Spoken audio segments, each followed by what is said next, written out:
Muy buenos días. Buenos días. Así.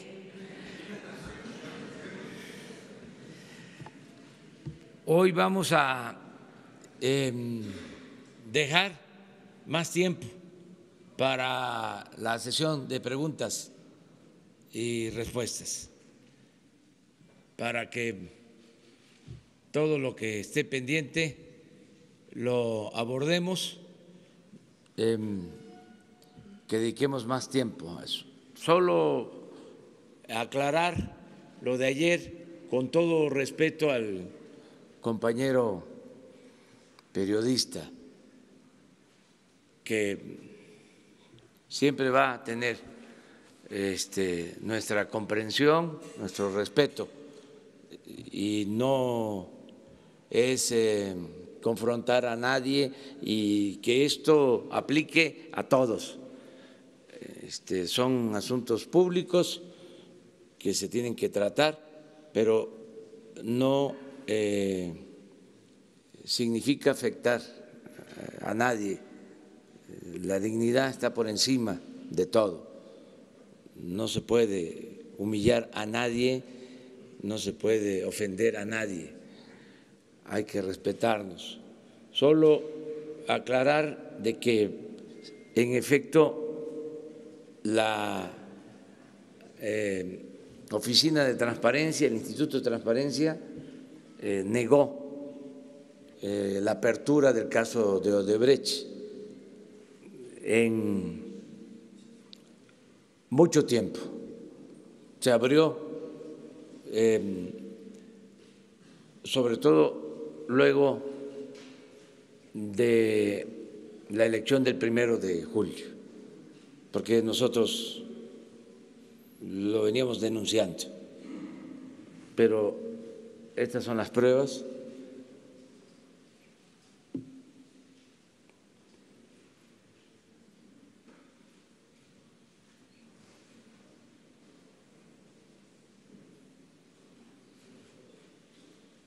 Es que decía el Quijote, por la libertad y la dignidad se puede arriesgar hasta la vida. Y titularon ese medio "El presidente miente". Y ya no lo dice el Quijote, lo digo yo, eso sí calienta.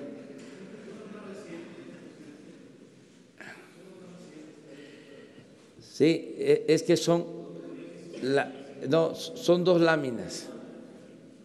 Este es. Sí, entonces la segunda lámina inmediatamente. Sí. A partir de esta, todas estas confirman negativa. Y en la otra lámina, ahora la mostramos. Ahí está, creo, ¿no? Ya son otras fechas. Solo es anterior a la elección, la de arriba. Y desde luego la Procuraduría, ahora la Fiscalía, tiene que informar, tiene que transparentar. Ellos argumentan que no quieren afectar lo del llamado debido proceso, pero yo soy partidario de la transparencia. Y además hay que pensar hasta modificar la ley, pero poner por encima la transparencia ayuda mucho en el combate a la corrupción, en el combate a abusos de autoridad. Estamos ya por dar a conocer el decreto para abrir los expedientes de la antigua Policía Federal y del CISEN. Estamos nada más revisando algunas cosas para no afectar a terceros, defender a inocentes, niños, la familia, lo que la ley limita, pero toda la parte política, abrirla. Ya no deben de haber reservas en ese sentido. Había en Lecumberri, en el Archivo General de la Nación, toda una parte reservada, incluso con vigilancia del CISEN. No podía entrar ni el director del Archivo General de la Nación a esa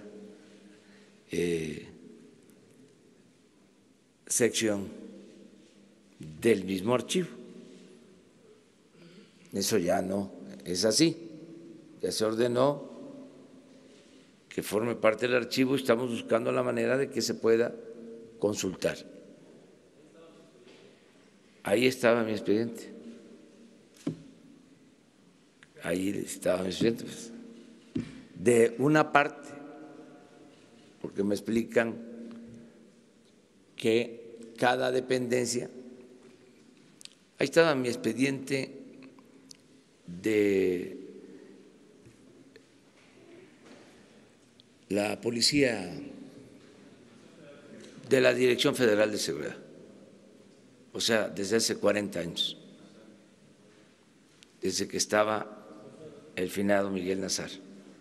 O sea, él suscribía informes sobre mis actividades en Tabasco.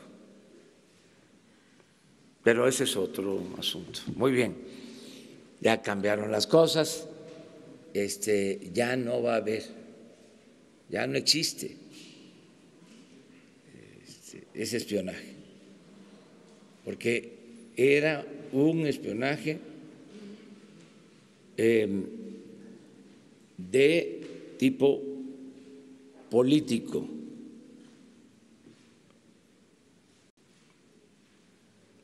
Un espionaje que no tenía que ver con la seguridad nacional.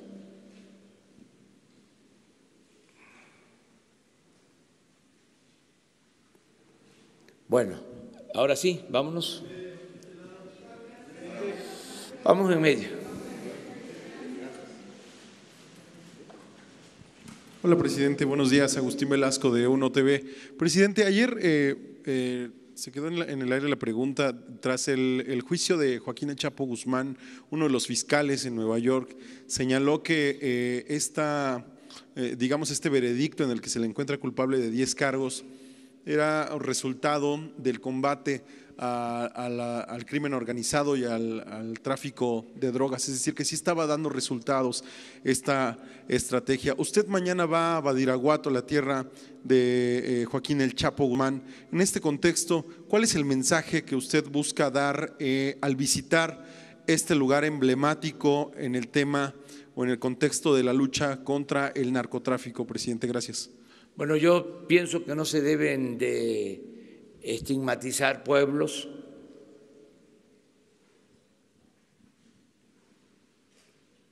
No se puede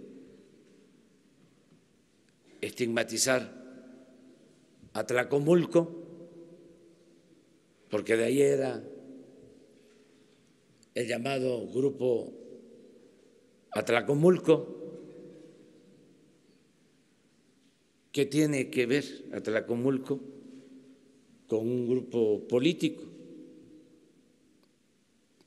Badiraguato es un pueblo con historia, vive mucha gente que merece respeto. Voy mañana a Badiraguato porque vamos a llevar a cabo 3 acciones importantes. Una, estamos construyendo un camino, porque ya tenemos el presupuesto, de Badiraguato a Guadalupe y Calvo, Chihuahua, toda la sierra. Muy importante la comunicación. De Sinaloa a Chihuahua. Segundo, se va a crear una universidad pública en Badiraguato con especialidad en el fomento a la actividad forestal, porque es una zona con mucho potencial boscoso. Y tercero, se va a llevar a cabo el programa Sembrando Vida. Vamos a sembrar en esa región, solo del lado de Badiraguato, 50,000 hectáreas, de Badiraguato a Guadalupe y Calvo. Son 3 acciones importantes. Esto va a significar crear 20,000 empleos en la sierra, no temporales, permanentes. Y lo mismo vamos a hacer en El Salto, Durango, en Tamazula, en Canelas, en otra región de Durango y Sinaloa. Entonces, eso es lo que puedo decir y volver a repetir lo de ayer. Tenemos que buscar el camino del bien, no afectar al prójimo y no afectarnos a nosotros mismos, no afectar a nuestros familiares. Es muy importante la libertad, muy importante. Y estamos buscando regenerar la vida pública con atención a los jóvenes, con empleo, con bienestar. Vamos, les comentaba yo, a echar a andar toda una gran campaña dirigida a los jóvenes para evitar el consumo de drogas, como nunca, una campaña de medios. Vamos a utilizar los tiempos oficiales y se va a convocar a los mejores creativos, es decir, a la gente con más imaginación, con más talento y desde luego a los que conocen del problema de las adicciones, dirigida a los jóvenes. No. ¿No van a invitar al... No, vamos a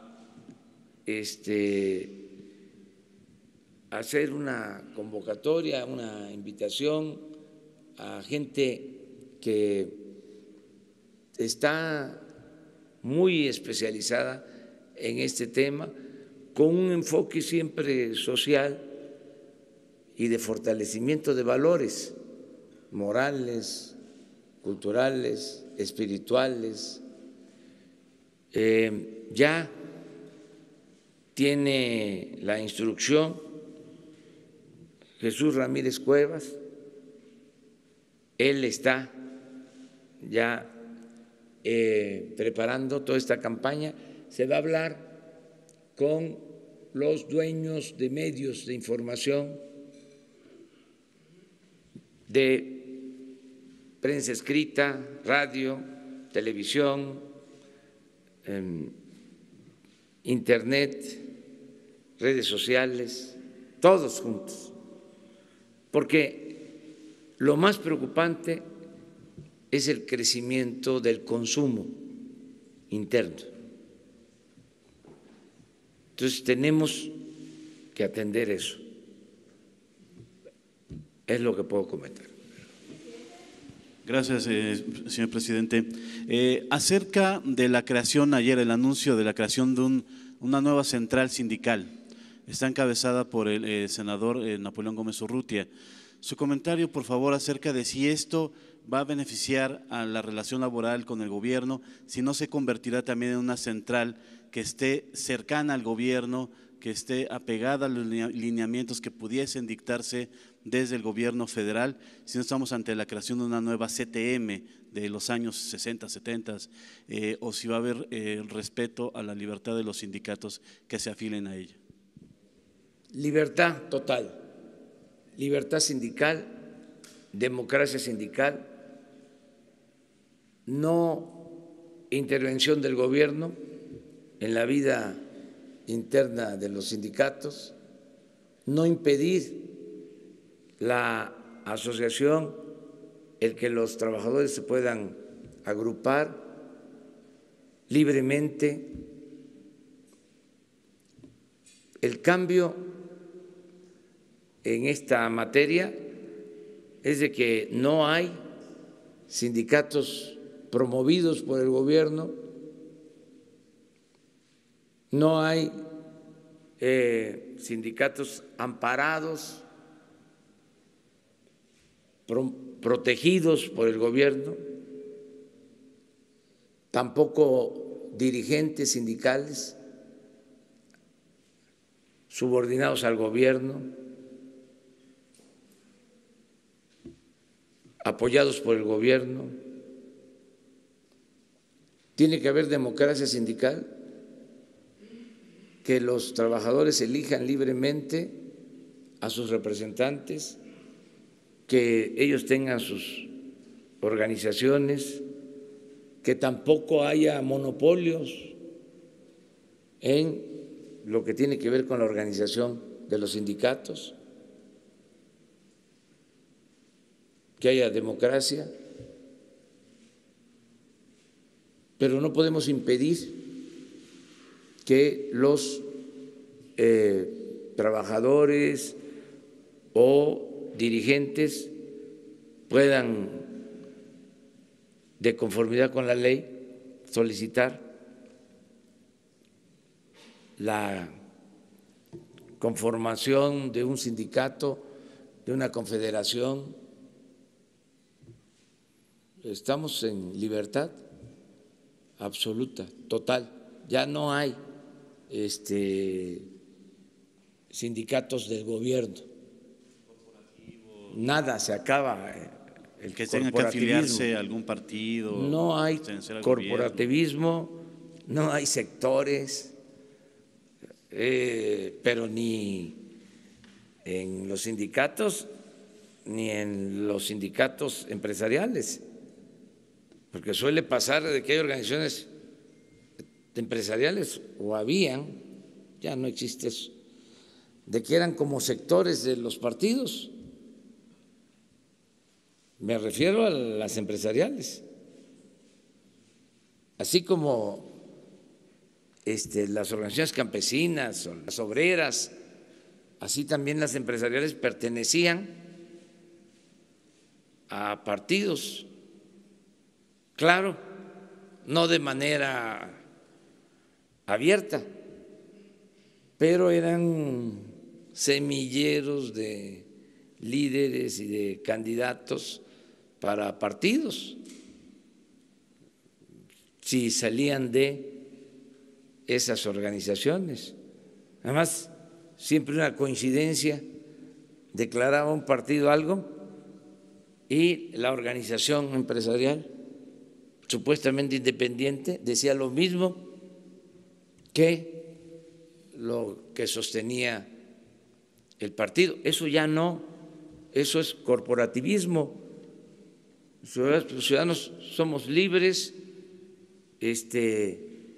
ya no puede darse esa tutela porque el ciudadano es libre y consciente, está muy politizado. Yo les comentaba, nunca en la historia de México, nunca había habido tanta gente consciente como ahora. El verdadero cambio es el cambio de mentalidad que se produjo. Entonces, ¿para qué la tutela? Todavía hay algunos, hasta de los que están participando con nosotros, que incluso vienen de la lucha, pero como es tanta la costumbre corporativa y la cultura caciquil, entonces dicen mi gente. ¿Y qué hago con mi gente? ¿Qué le digo a mi gente? Esas expresiones. O que esperan línea de parte de usted. Sí, o lo otro. Me están quitando mis plazas. Oye,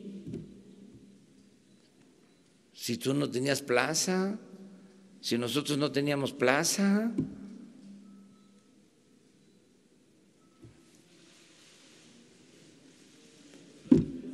Pero eso tiene que ir cambiando. Toda esa forma de hacer política. Hay que romper el molde en el que se hacía la vieja política. No dejar nada. Y hacer la política de otra manera, de otra forma. Esa es la transformación. Quedamos que empezamos en medio.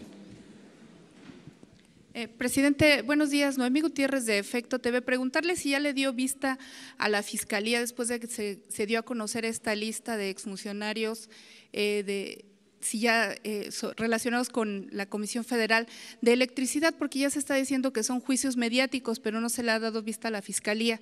¿Qué va a pasar en su gobierno? Gracias. Se les va a dar vista. Hoy lo voy a ver, pero también quiero aclarar, ya lo dije y lo repito, no es un asunto jurídico, lo dije, es un asunto moral, porque si vamos a lo jurídico, pues las leyes no impedían que un funcionario pasara a formar parte de un consejo de administración de una empresa particular a la que favoreció o con la que tuvo tratos mientras se desempeñó como funcionario público. Entonces puede ser porque las leyes estaban hechas para permitir todas estas cosas. Entonces no es estrictamente un asunto jurídico, es un asunto moral. ¿Cómo es posible, repito, que 5 o 6 secretarios de energía pasen a formar parte de los consejos de administración de las empresas que se favorecieron con contratos en este periodo en detrimento de el interés general y para afectar a la Comisión Federal de Electricidad, una empresa pública. Es inmoral, o sea, me pueden alegar. Además, no somos leguleyos. ¿Pero se tienen pruebas? Preguntarle ¿Cómo en esta no? lista Las pruebas fueron las que se presentaron. Todos ellos son miembros de consejos de administración, todos trabajaron en empresas o trabajan en empresas vinculadas a las áreas que ellos tenían encomendadas como servidores públicos. Entonces, sí, es una inmoralidad. En el sector financiero, en Pemex, en la Comisión Federal de Electricidad. Eso no pasa, les decía yo, en ninguna parte del mundo. Es un buen tema de investigación. Ni en Estados Unidos, en donde es muy común que empresarios, que quienes están en el sector privado pasen a ocupar cargos en el gobierno o que terminan en el gobierno y pasan a ser asesores o consejeros o directivos de empresas particulares. No se dan casos como lo que sucedió en el país. Y no solo es lo que tiene que ver con la Comisión Federal de Electricidad, es Pemex, los exdirectores de Pemex. Hacienda, les hablaba yo de el director del FOAPROA, del IPAP, el que rescata los bancos, pasa a formar parte del Consejo de Administración de uno de los bancos rescatados hasta la fecha. Entonces no es decir nombres y ofrezco disculpas, pues, pero se pasaron, o sea, y pues no es ilegal o puede que no sea ilegal, pero es una inmoralidad, sin duda.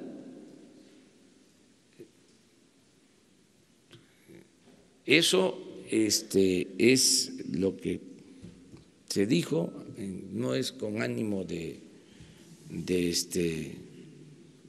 afectar, ¿no?, a nadie, es nada más decir, esto es lo que pasaba. ¿Qué nos pide la gente? Que se separe el poder económico del poder político, que ningún grupo, por poderoso que sea, se apodere del gobierno,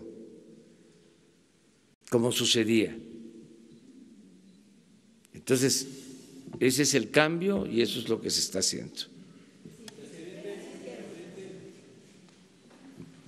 Otro más aquí y nos vamos. Buenos días, presidente. Jorge Monroy, del periódico El Economista. Presidente, preguntarle, ha dicho que el combate a la corrupción es una prioridad de su gobierno. ¿Qué indicadores tendrá la ciudadanía para medir los ahorros reales por el combate a la corrupción en términos, por ejemplo, del robo a combustible, la cancelación de plazas, los contratos, incluso si ya nos puede compartir algunas cifras en estos 2 meses de ahorros en estos rubros? Y por otro lado, preguntarle, presidente, nos había dicho que iba a hacer una evaluación bimestral de los avances del presupuesto, preguntarle si ya lo hizo y también cómo está funcionando el presupuesto. Gracias. Bueno, les adelanto que vamos muy bien en la recaudación. Está creciendo la recaudación con relación a meses anteriores. No tenemos todavía los datos consolidados, pero el reporte que tengo es que estamos recaudando más que lo que se hacía anteriormente. Les comento también que ya llevamos ahorros, sin duda, en lo de el combate al huachicol. Ya debemos de estar con un ahorro de alrededor de 5,000 millones de pesos hasta ahora. 5,000 millones de pesos. Si seguimos así, podemos alcanzar los 50,000 millones en el año de ahorro. Nos ahorramos los 33,000 millones de la no devolución del impuesto sobre la renta.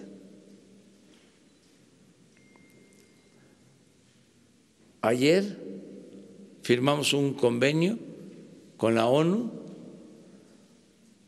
para darle seguimiento a compras,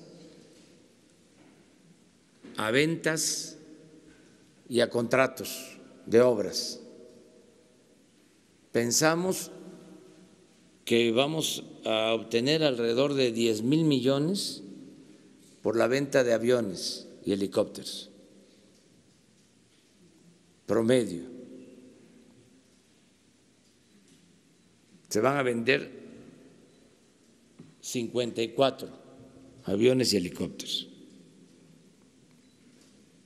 Y nos va a acompañar en esa venta la ONU.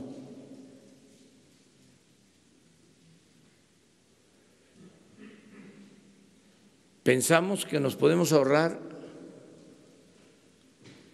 hasta 1,000 millones de dólares en la compra de medicamentos.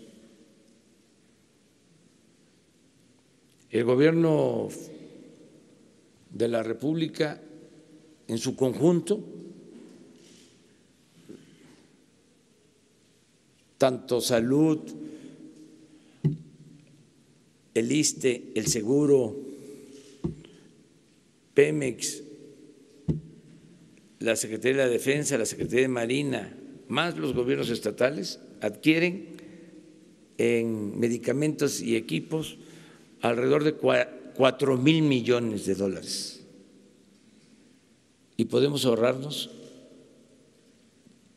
alrededor de 1,000 millones de dólares. Esto es de 18 a 20,000 millones de pesos. Y así en otras adquisiciones. Y lo mismo en el caso de contratos de obras. Se van a hacer públicas las licitaciones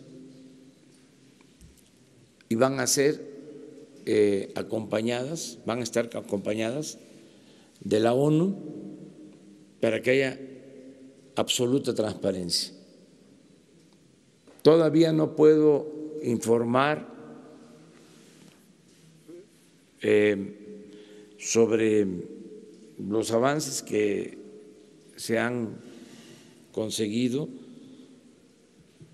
Voy a tener este informe cuando se cumplan 100 días. Esto va a ser como el día 10, 11 de marzo. Aquí voy a informarles de cómo vamos.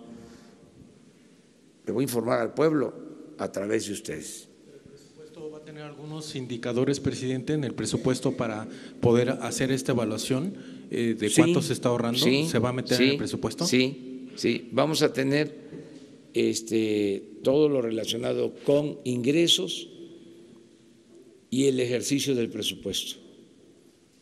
Es decir, el avance en programas, en obras, avance físico y financiero, un corte para que se conozca. Y esto lo vamos a hacer periódicamente. Cuando fui jefe de gobierno informaba cada 3 meses.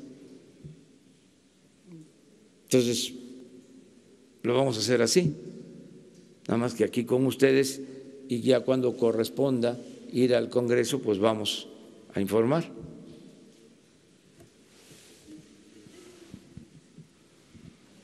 ¿Sí? Las dos. ¿Qué tal, presidente? Buen día. Cintia Barrera, de Bloomberg News. Preguntarle si el día de hoy ya va a presentar el plan de medidas extraordinarias para Pemex.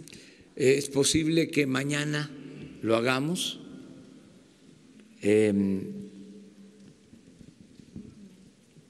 Lo está trabajando la Secretaría de Hacienda con Pemex, pero se va a apoyar a Pemex, todo nuestro respaldo económico, toda nuestra autoridad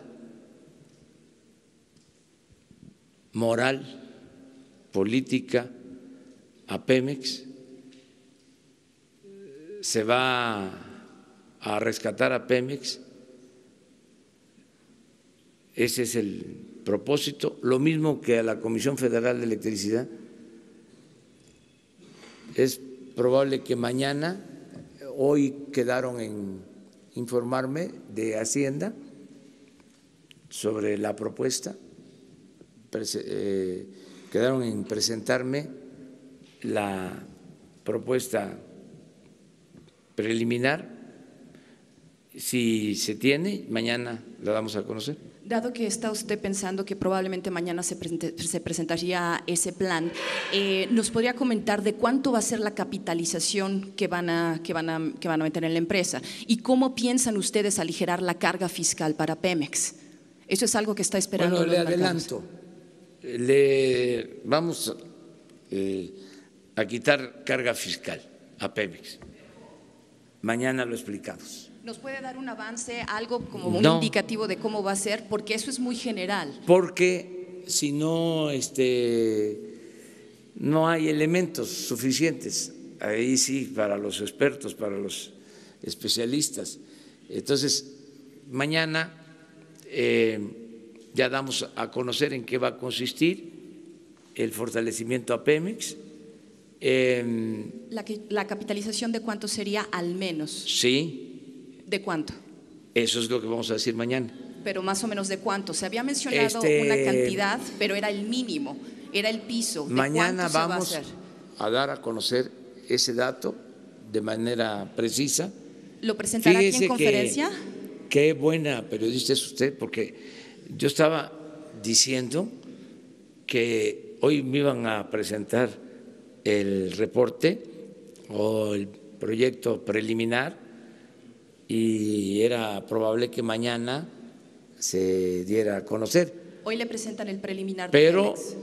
sí, ya ahora ya me comprometí con usted y de que mañana se da a conocer, aquí, se presenta. ¿Con usted? Sí, aquí. En la conferencia, en la sí, mañana. en la mañana. Y ya puntualmente se va a dar a conocer cuánto es el monto de apoyo a Pemex, sobre todo por quitarle la carga fiscal. De lo que no hay duda es de que Pemex tiene todo nuestro respaldo. Yo dije en una ocasión que nos quitábamos hasta la camisa por ayudar a los pobres, a la gente humilde. Y dije también que si era necesario, pasábamos a una fase superior. Pasábamos de la austeridad republicana a la pobreza franciscana para liberar fondos en beneficio de la gente. Y también le digo lo mismo,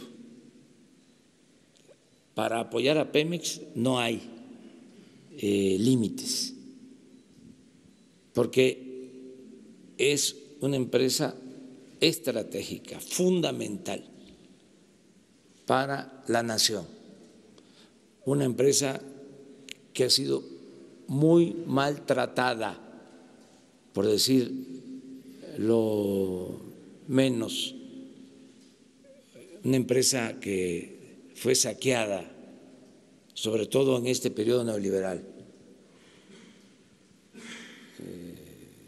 de las empresas con más corrupción en el mundo. Es el ejemplo más claro de cómo la política neoliberal es una política de pillaje, de saqueo, por lo que hicieron en Pemex. Además, por la manera en que engañaron de que con la reforma energética Pemex iba a consolidarse, modernizarse, tener estándares de productividad de los más altos del mundo. Pura mentira, puro engaño, pura corrupción. Entonces, nosotros vamos a rescatar a Pemex y se va a fortalecer a Pemex y mañana presentamos la propuesta. Buen día, presidente. Ana Isabel Martínez de Reuters, y también quería preguntar el tema de Pemex. Dentro del plan que ustedes están contemplando para rescatar a Pemex, ¿sabe si hay algo concreto respecto al tema de la deuda? La deuda financiera son de 103.000 millones de dólares. ¿Habrá algún tema de refinanciamiento o reestructuración o algo así? Y la capitalización, el dinero, ¿de dónde va a venir? Porque es de dinero del gobierno federal, pero ¿de dónde? ¿De qué bolsillo va a salir? Porque al final es deuda del Estado. Gracias. Sí, va a salir de el presupuesto que se tiene, de los ahorros que se están consiguiendo. Por ejemplo, se hablaba inicialmente de 1.500 millones de dólares adicionales. Eso es nada más lo que vamos a ahorrar en el combate al robo de combustible. Pero va a haber más que eso. Y no nos afecta en el ejercicio del presupuesto, porque estamos apalancados, tenemos presupuesto suficiente para financiar los programas de bienestar. No tenemos ningún problema, de modo que no vamos a recurrir a deuda, no vamos a caer en déficit, no van a aumentar los impuestos, no va a haber gasolinazos.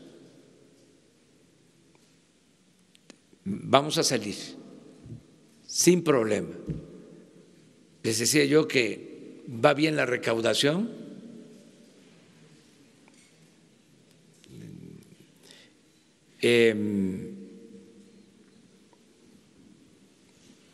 no tenemos problemas de debilitamiento del peso,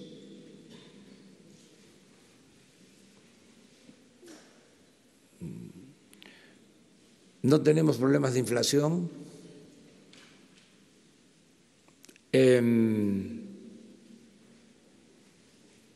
se están creando empleos y es muy probable que estemos creciendo y vamos a crecer más. Pero, presidente, ¿me podría precisar el tema sobre si están pensando hacer algo con la deuda de Pemex? Refinanciar, reestructurar algo, porque los próximos vencimientos son muy altos y están muy concentrados en los próximos años. Sí, pero no tendríamos problema para solventar todos nuestros compromisos.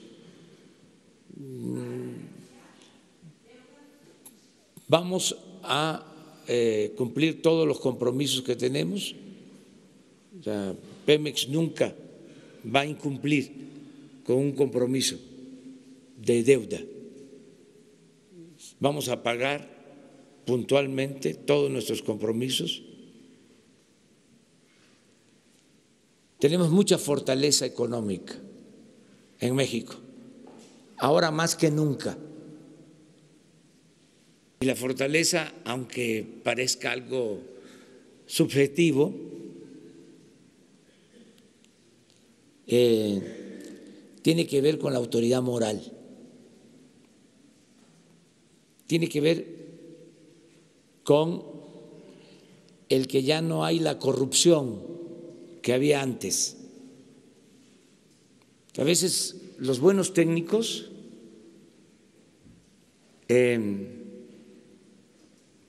consideraban lo que perdía nuestro país con la corrupción. Ahora ya no se habla de eso. Pero lo cierto es que en el caso de Pemex había una gran fuga por la corrupción. Ahora podemos, en vez de perforar 50 pozos, podemos perforar con el mismo dinero 150. Y eso no se está tomando en cuenta. Poco a poco se va a ir entendiendo.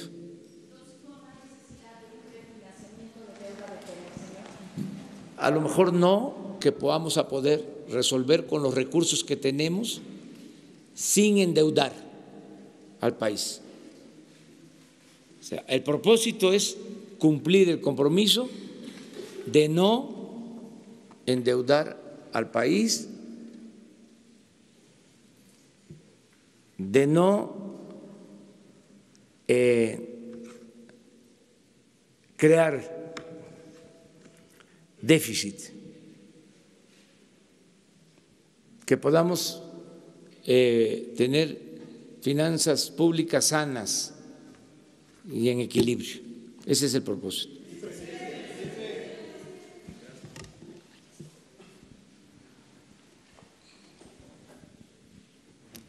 Daniel Blancas, de Crónica, presidente.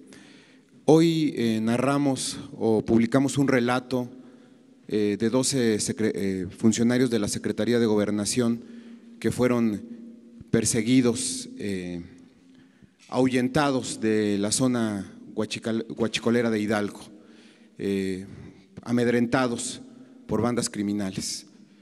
La pregunta es si usted está pensando, para usted es importante que los funcionarios estén cerca de la gente y la instrucción de ustedes es que ellos acudan de manera directa a la gente, pero está pensando en darles protección a los funcionarios, porque estamos hablando de subsecretarios incluso que vivieron esta experiencia ahí en Hidalgo, si está pensando en darles seguridad, si conoce otros casos de funcionarios de su gobierno que haciendo esta labor de ir pueblo por pueblo, gestionando algunas tareas, hayan sufrido también este embate del crimen organizado. Primero esa pregunta. Segundo, nosotros pues recorrimos la zona, estuvimos hace unos días en esa zona huachicolera de Hidalgo y nos resuena una frase aquí nosotros mandamos, decían los criminales, aquí nosotros mandamos. ¿Quién está mandando en esas zonas? Porque también vimos que había una alta presencia del ejército en constantes operativos por caminos, por terracería, y estamos viendo los resultados de la incidencia de tomas clandestinas, los ahorros que está habiendo en este sentido, pero los territorios siguen controlados por esta gente. ¿Quién manda en estos territorios, presidente? Manda la autoridad y sobre todo manda el pueblo, mandan los ciudadanos.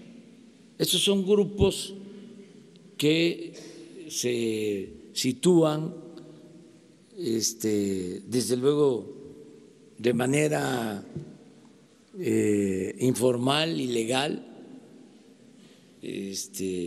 para llevar a cabo ilícitos, pero los ciudadanos no los están protegiendo y los ciudadanos quieren que haya legalidad y que no haya corrupción. Eso es lo que está pasando. No es fácil de la noche a la mañana acabar con estas prácticas que existían. En el caso de Hidalgo, se arraigó mucho lo de el huachicol, y por eso está costando, bueno, hasta la desgracia, lo doloroso que fue la explosión. Todavía ahí se están registrando actos de robo de combustible, de tomas clandestinas. Lo tenemos bien analizado, lo conocemos. ¿Sí? O sea, no puede decirse que en Hidalgo, a pesar de lo que sucedió, ya no hay robo de combustible. Sigue habiendo, no como antes, y con una característica que ayuda mucho: ya no tienen el apoyo de la gente. Ya no tienen el apoyo de la gente, porque han habido fugas en Hidalgo, ¿sí? Incluso parecidas a la fuga que causó la explosión, y ya la gente no está. Pero sí siguen manteniéndose estos grupos, eso no se puede ocultar. Acerca de las amenazas a funcionarios, pues son riesgos que se tienen que correr, pero la mayor parte del pueblo protege a los servidores de la nación. La mayor parte de la gente protege a los servidores de la nación, y yo le pido eso a los ciudadanos, que protejan a los servidores, que van a ayudar a que se terminen los censos para el bienestar, para la aplicación de programas. En el caso de Hidalgo, la subsecretaria Diana Álvarez tiene como encomienda atender de mi parte a los familiares de las víctimas de la explosión, y se está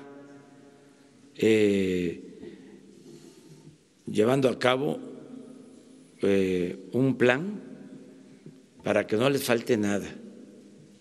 No se nos olvida eso.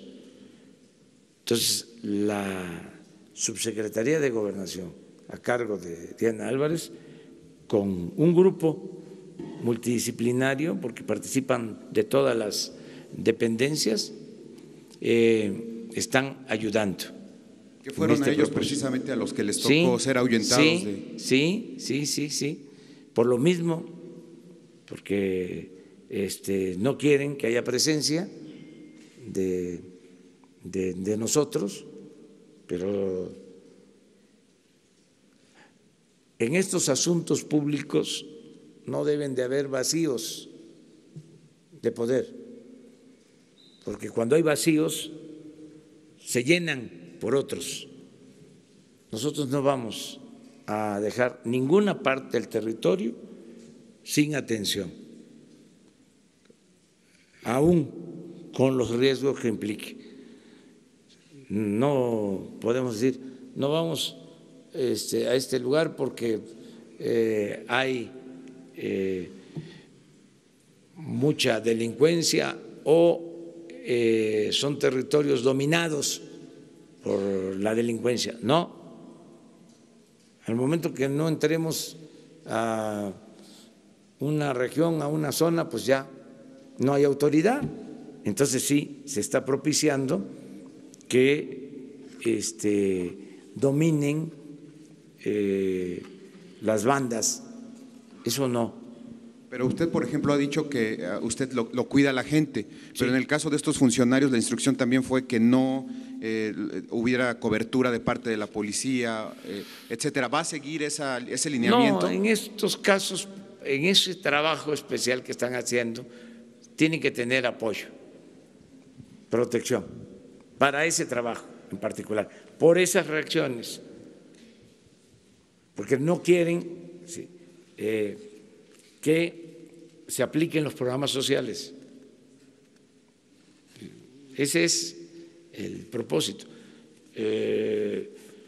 Pero ni modo que les pidamos permiso.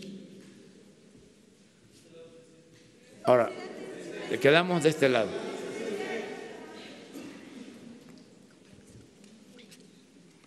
Y luego terminamos aquí. Gracias, presidente. Buenos días. Primero, para pedirle su opinión sobre esta decisión que tomaron ayer en la Suprema Corte de suspender la aplicación de la ley de salarios máximos. Si desde su punto de vista esto no puede llegar a poner en riesgo del plan de austeridad, ¿qué llamado les haría a los ministros? Ese sería el primer tema, presidente. El segundo, preguntarle si usted tendría interés en impulsar una reforma constitucional que permitiera la desaparición de los órganos autónomos y de los órganos reguladores en función de las críticas que se han venido presentando en este tema. Y la última sería preguntarle, cuando se generó la vacante en la Comisión Reguladora de Energía, le consultábamos sobre los perfiles técnicos de las ternas que enviaría al Senado. Y el día de ayer pudimos apreciar que uno de los aspirantes formaba parte de su ayudantía antes de ser candidato a la CRE. ¿Usted considera que sí cumple con el perfil especializado para un órgano técnico de este nivel? Gracias. Bueno, a ver, vamos por parte. Lo de la decisión de la Corte es un asunto legal que se tiene que resolver de esa manera. Considero que no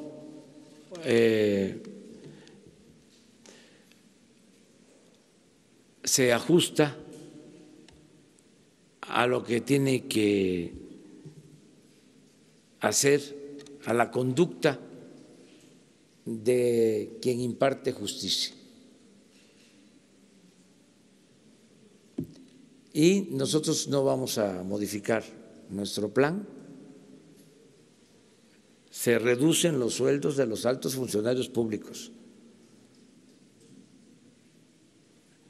Deberían los que están solicitando que se mantengan esos sueldos elevadísimos ofrecerle disculpas a los mexicanos, porque es una ofensa que en un país con tanta pobreza, con tanta necesidad, hayan esas extravagancias, esos sueldos ofensivos. Esa es mi opinión, respetando la autonomía del Poder Judicial. La segunda… La posibilidad de impulsar una reforma constitucional para desaparecer los órganos. No. son muy leguleyos, con todo respeto. Los impulsores del gobierno paralelo de esta constelación de órganos autónomos que crearon en el periodo neoliberal para favorecer a las minorías y para simular. Ya lo vimos en el caso del Instituto de Transparencia. 1.000 millones de pesos cuesta y sus decisiones tienen que ver con mantener en secreto asuntos de interés político de minorías, en favor de minorías. Pero así están todos.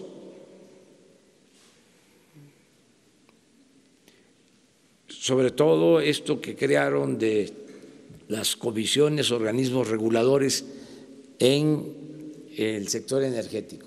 Todo lo que produjo la llamada reforma energética. Entonces no tengo pensado nada. Afortunadamente se les están venciendo los plazos. Les faltó consultar a don Perpetuo para que en vez de 10 años lo hicieran por 20, por 30, o cómo dieron los contratos en el sector energético por 30, 40, 50 años. En algunos casos les faltó, además estaban tan confiados que pensaban que iban a ser eternos.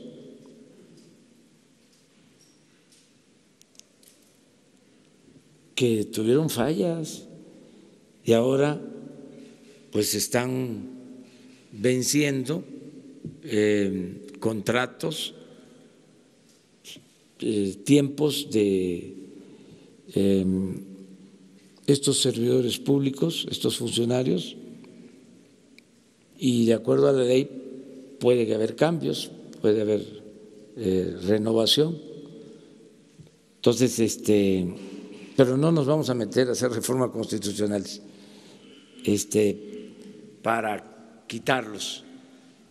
Nada más con que ya no puedan hacer negocios con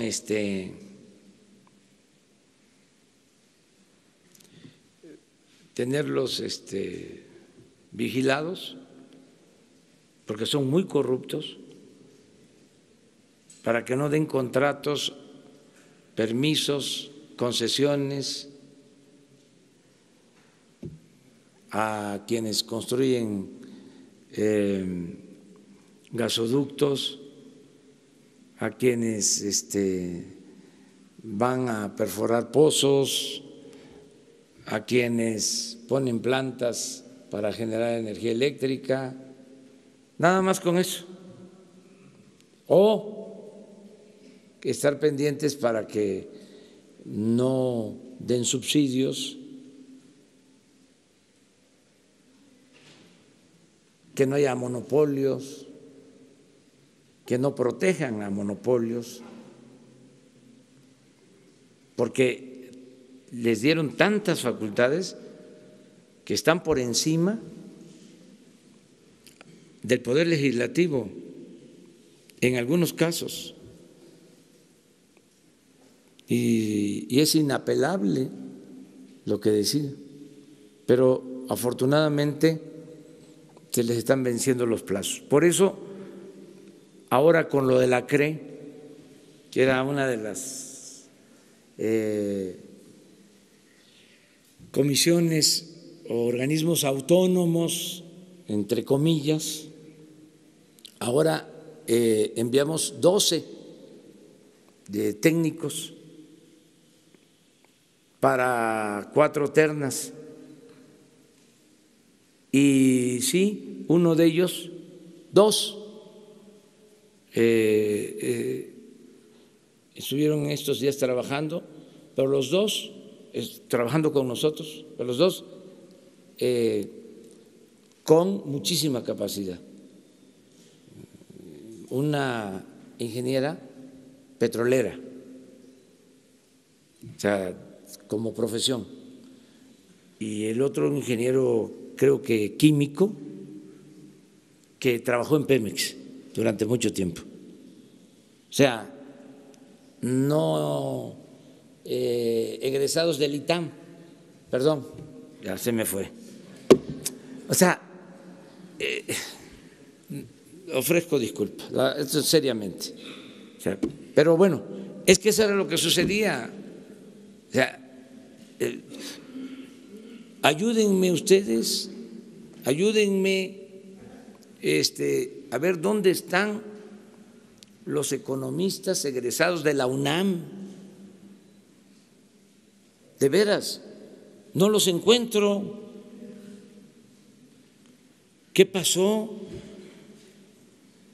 Es público y notorio que en los gobiernos últimos, los gobiernos de corte neoliberal, en todas las áreas económicas, financieras, puro ITAM. Esto es en buen plan, pues, o sea, aquí hay del ITAM también ayudándonos. El subsecretario de Gobernación es de primera y es del ITAM, pero fue de las escuelas más convocadas a la participación en el sector público, en el Banco de México, en Hacienda, en Economía, en estas comisiones.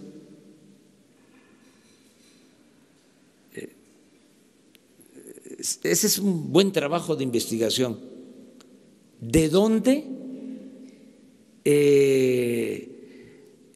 eran o son los servidores públicos que manejaron la política económica en los últimos 36 años? Sí, pero algunos otros también, pero en general, y además porque fue esto evolucionando, pero ya no hay. Bueno, hasta en relaciones exteriores no hay de la UNAM. O sea, no es que yo esté defendiendo la UNAM, o sea, es, a ver, porque esto tiene que ver con una orientación, ¿o no? Que es lo mismo la concepción de un estudiante, de un egresado de la UNAM, del Politécnico, de la Metropolitana, del ITAM, del Tecnológico, de la Ibero. Es interesante, es como el asunto de los intelectuales, que es un tema espinoso, pero hay que tratarlo también. O sea, y el otro asunto todavía más espinoso, más complicado, el de los medios. Pero eso lo dejamos para después. Que siempre debemos de hacer la diferencia entre los medios arriba y los trabajadores de los medios. Que vivan los trabajadores de los medios.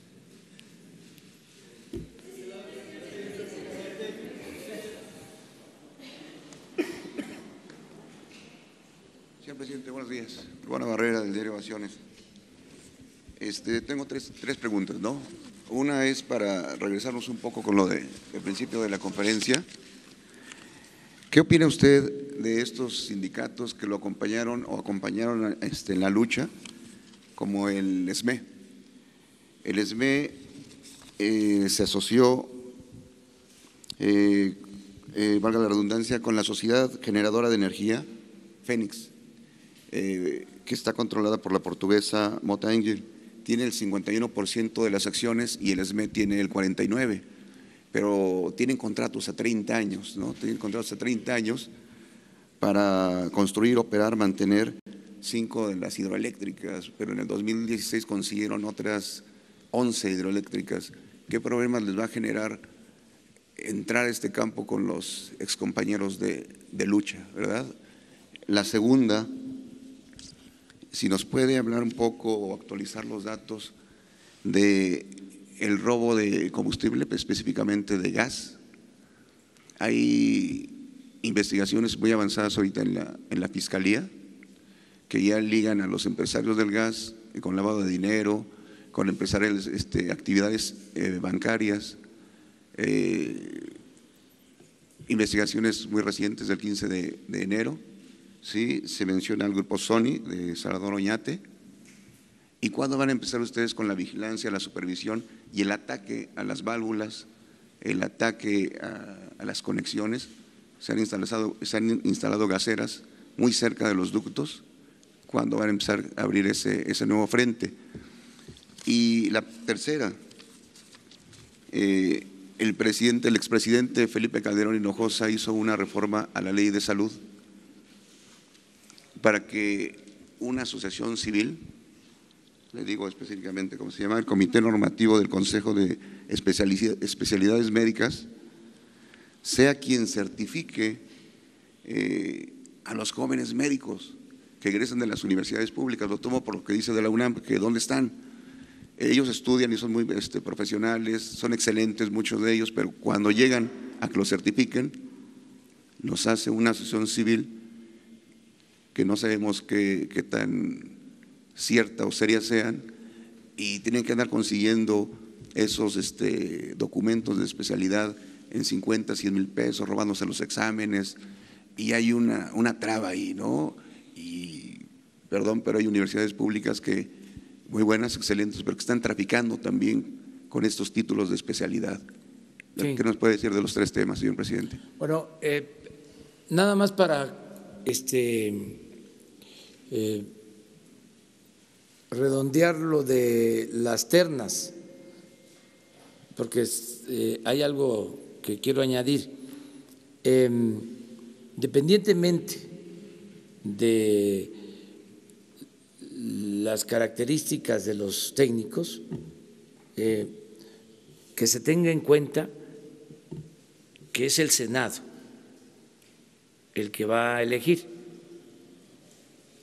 O sea, porque de 12, ¿no? Estamos hablando de 2 que tienen vinculación con nosotros, que estuvieron aquí ayudando, que no están impedidos legalmente, pero al final de cuentas van a ser los senadores los que van a decidir, ¿sí? Si tienen la experiencia, si cumplen con los requisitos. Nada más eso, que quede de manifiesto. Miren, la UNAM fue muy maltratada en este periodo neoliberal. Ya se produjo una huelga en estos últimos tiempos, se le estigmatizó, se llegó a decir que si un profesionista o profesional era egresado de la UNAM, no tenía posibilidades de trabajo Aún con eso, es una gran universidad, ocupando los primeros lugares en conocimiento en el mundo. Es una gran universidad, pero sí hubo toda una campaña en contra, como la hubo en contra de la educación pública. O sea, no podemos tapar el sol con un dedo. Eso ya se terminó. Ya no puede ser así. Como tampoco yo voy a emprenderla en contra de las universidades privadas. No, es 1000 veces mejor que haya universidades, ¿sí?, que no haya.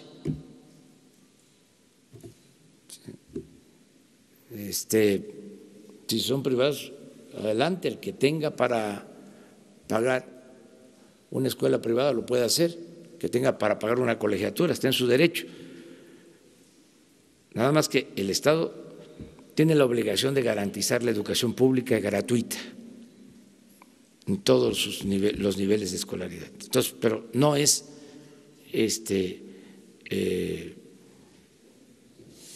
oponernos a que exista la educación privada. O sea, eso también dejarlo muy claro.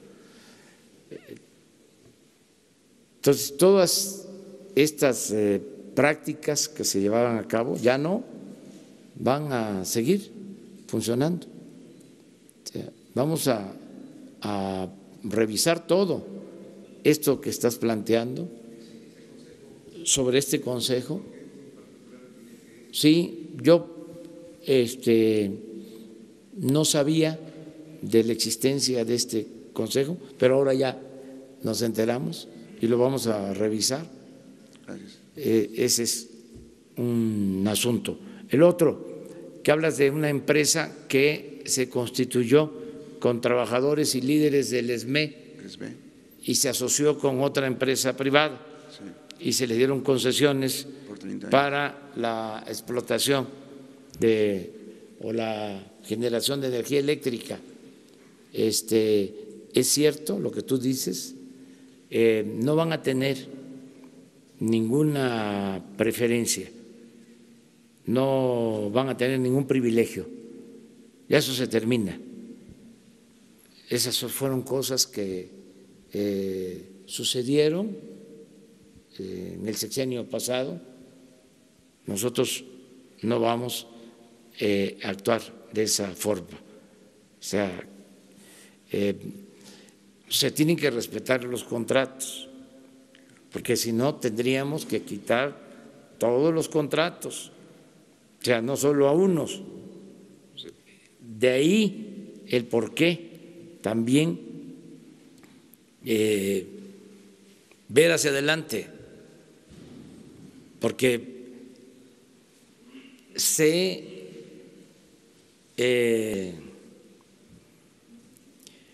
infestó todo, se contaminó todo. Entonces necesitamos ver hacia adelante, ya limpiar, que hacia adelante no pasen estas cosas. Pues echaron a perder muchas organizaciones. Y no se trata aquí de decir, bueno, es que despidieron injustamente, porque así fue, eso es cierto, a 40,000 trabajadores de la empresa Luz y Fuerza del Centro. Pero después hubo un acuerdo con el gobierno, no todos, estamos hablando de 1,000 de los 40,000, y sí hay una asociación con una empresa privada, y sí se les dieron estos permisos. Entonces, ya no vamos a seguir con estas prácticas, porque además ya no se va a seguir favoreciendo a empresas particulares en detrimento de la Comisión Federal de Electricidad. Ahora la Comisión Federal de Electricidad va a generar la energía. Esa es la nueva política.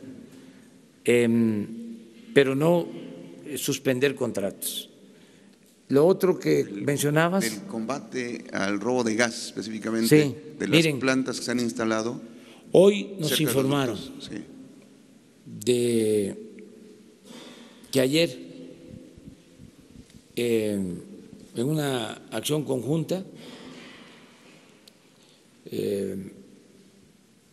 donde participó la Policía Federal y en apoyo a la Fiscalía General, se actuó y se detuvo a personas y se encontraron depósitos de distribución de gas clandestinos con pipas, incluso en fragancia.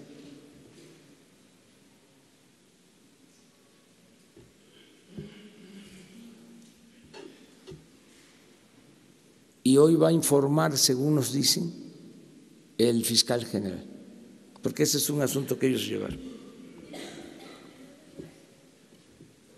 En Puebla. Así fue.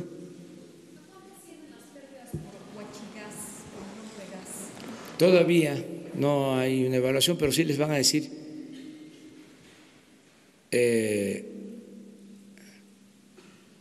cuánto significó este decomiso legal que se llevó a cabo. Sí.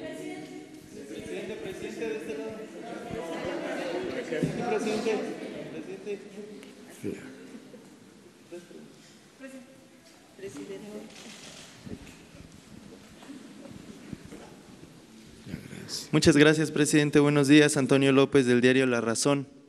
Dije fragancia, ¿va? Sí. Es flagrancia. Sí. Presidente, usted ha sido muy enfático en que ya no van a recibir recursos las organizaciones de la sociedad civil porque pues las entregaban con moche. Estas organizaciones de las que nos ha hablado son organizaciones en materia social. Sin embargo, en el gobierno federal pues se habla de que existen más de 27,000 organizaciones. Solo una tercera parte de ellas se dedican al sector social. Preguntarle qué va a pasar con el resto de las organizaciones que también son vínculo entre la federación y la ciudadanía, muchas de ellas en materia de derechos humanos, muchas de ellas en materia de seguridad y que también bajan recursos de la federación. ¿A ellas también se les está investigando? ¿Ya no se les va a dar recursos? Esa es mi primera pregunta. La segunda, preguntarle…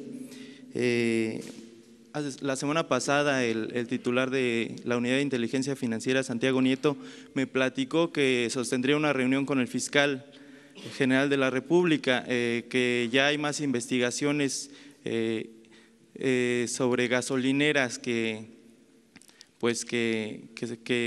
trabajan con huachicol, que ya hay más cuentas congeladas, a ver pues cómo han avanzado esas investigaciones y bueno, pues pedirle si lo puede convocar para que nos actualice estos datos. Y finalmente preguntarle, presidente, ¿qué es lo que está pasando en el CONACYT? Ayer ya se habló de la baja de Edith Arrieta Mesa, que bueno, pues es diseñadora de modas de profesión, pero que trabajaba como subdirectora de la Cibiogem. Este es un caso, sin embargo, pues está el de David Alexir Ledesma, que es subdirector de comunicación social, pero que no lleva ni la mitad de la carrera de comunicación. Se denunció otro caso de la secretaria administrativa de fondos sectoriales, María Chávez, y de ella se acusa pues que no tiene más que la secundaria. ¿Qué es lo que está pasando? Se habla de que pues se contrató por compadrazgos, cuotas políticas. ¿Qué es lo que está pasando en el CONACYT? Muchas gracias. Bueno, sobre esto último, le vamos a pedir a la directora del CONACYT que hable con ustedes sobre todo esto. Se está procurando, no solo en el CONACYT, sino en todo el gobierno, que no haya ninguna anomalía. Y ya lo dije ayer, no se va a tolerar corrupción, no se va a permitir influyentismo, amiguismo, nepotismo, ninguna de esas lacras de la política. Lo que se venía haciendo, no se va a permitir. Entonces, todo lo que aquí se ponga a consideración se va a investigar y se aclara, todo. Entonces, en este caso, sería importante que… Sí, pero que ella informe, porque hay toda una campaña también, sí, y es importante también ventilarlo todo. Están muy molestos algunos del CONACYT, los machuchones, porque hay mafias en todo, hasta en la ciencia, mafia en, aunque parezca increíble, en la cultura, en la intelectualidad, cotos de poder. Entonces, eran intocables y también con sueldos elevadísimos y tampoco con tanto nivel académico. Entonces, se sienten desplazados. Entonces, que se transparente todo. Yo le tengo mucha confianza a la directora del CONACYT. Es una mujer no solo inteligente, les decía yo ayer, Premio Nacional de Ciencia 2017. Pero no solo eso, es una mujer honesta, con convicciones, pero que se ventile este asunto. ¿Qué otra cosa planteaste? Lo mismo, es parejo. No se le va a dar dinero a ninguna organización que hacían funciones de gobierno, ni a organizaciones sociales, ni a organizaciones de la sociedad civil, ni a organizaciones de estudios, de investigación, porque se les transferían recursos a muchas organizaciones. Tienes razón, quizá no tantas, pero sí una cantidad considerable. La señora de Gualas, la señora Morera. Por ejemplo. Nadie. A nadie. Pero yo no sé si le daban a ella. O sea, también no quiero, pero si se les daba, ya no, a nadie. O sea, si no, no tendríamos autoridad, que nos dirían, bueno, ¿y cómo a esta organización sí y a esta otra no?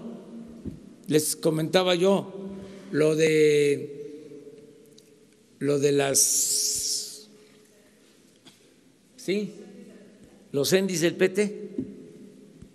¿Cómo le vamos a dar dinero a los ENDIs del PT si no le vamos a dar dinero a las estancias? Porque se le va a dar a los padres y los ENDIs del PT muy cercanos a nosotros, pero si no actuamos con rectitud y parejos, pues no tendríamos autoridad. Entonces, es general, o sea, no se va a entregar dinero a estas organizaciones, va directo a la gente, al beneficiario. ¿Qué otra cosa? Lo de Santiago Nieto, saber si Sí, cómo van. ya acordamos, como son casos que tiene la Fiscalía General, acordamos que ellos informen sobre esto, o sea, que si van a tener una conferencia de prensa en la antigua Procuraduría,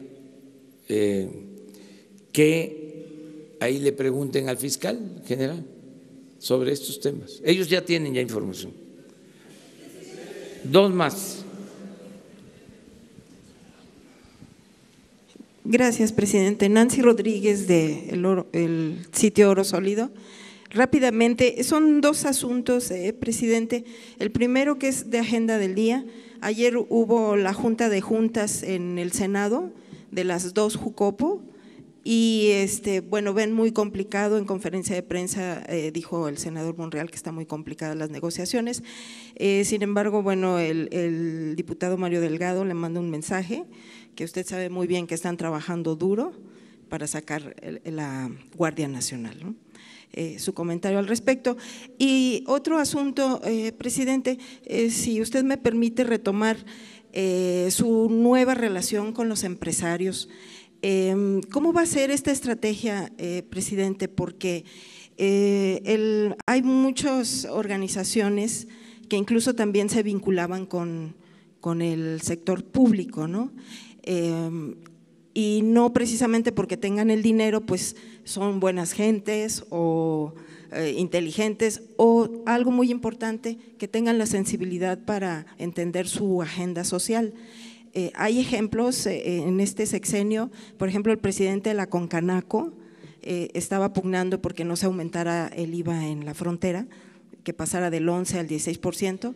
De repente se desapareció, se subió el IVA, pero meses después fue nombrado diputado plurinominal por parte del PRI en la Cámara de Diputados. Y también el propio presidente del Consejo Coordinador Empresarial, también en un evento, en el micrófono en mano, le dijo al presidente: los empresarios estamos hartos de la corrupción. También se apagó esa voz y a los pocos meses el señor Videgaray lo nombró director de las zonas económicas especiales con un presupuesto aproximado de 6,000 millones de pesos. Y entonces el sector empresarial también, como dice usted, son los dueños del dinero, pero pues no tienen la verdad absoluta, ¿no? Y también ellos manejan mucho eso de que el que tiene el dinero es el que manda.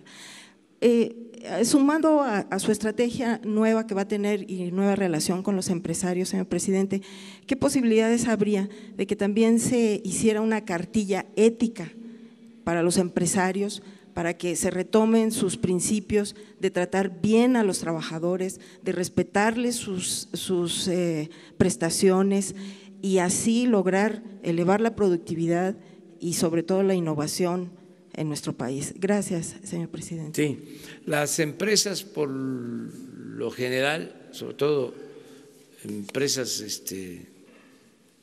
importantes en México, ya tienen un código ético y ojalá y todas actúen de esa manera. Es una decisión voluntaria, independiente, autónoma, pero sí hay muchas empresas ya con dimensión cívica, con dimensión social, que plantean eso, plantean valores, y eso es muy bueno. Pero nosotros no podemos recomendar nada porque es meternos en un terreno que no nos corresponde.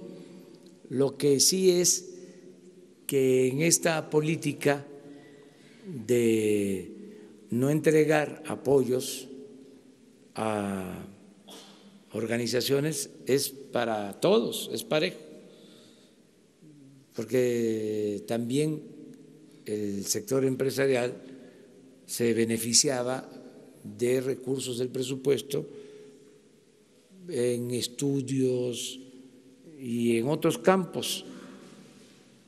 Yo recuerdo que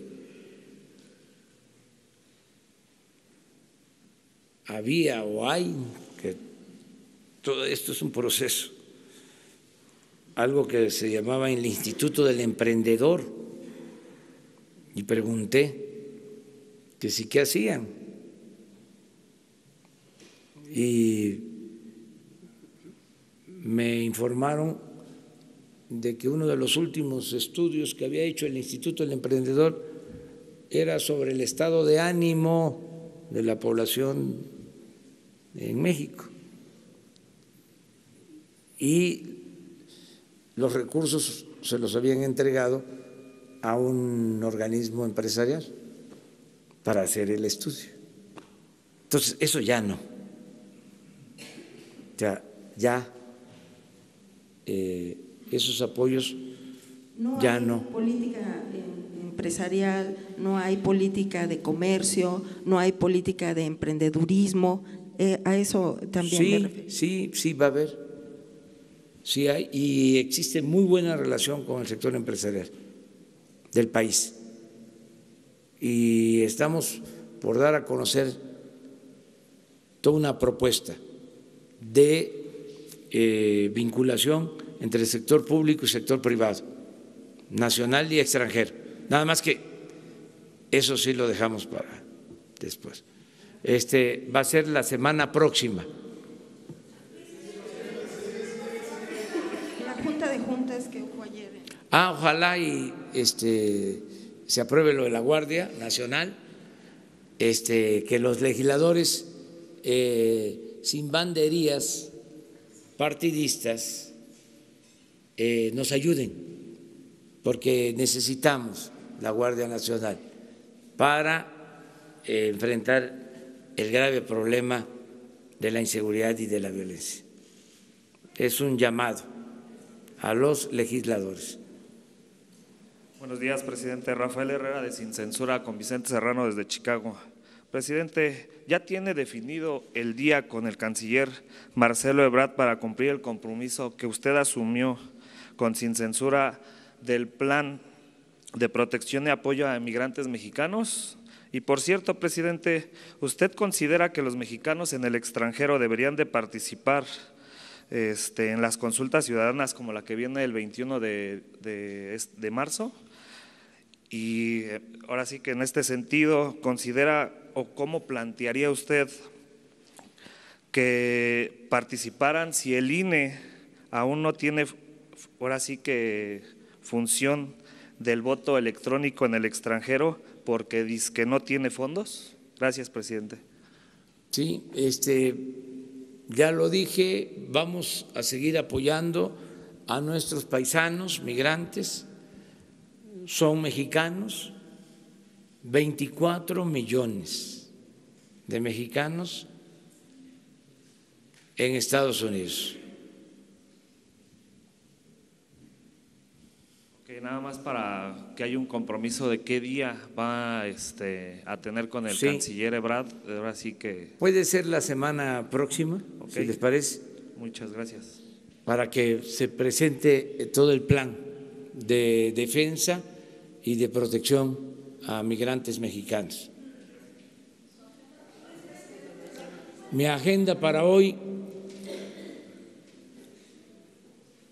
tengo una reunión con la representante de un gobierno extranjero. Ahora se los van a confirmar. Y luego tengo reunión con 3 gobernadores. Me voy a reunir con el gobernador de Campeche, me voy a reunir con el gobernador de Jalisco y me voy a reunir con el gobernador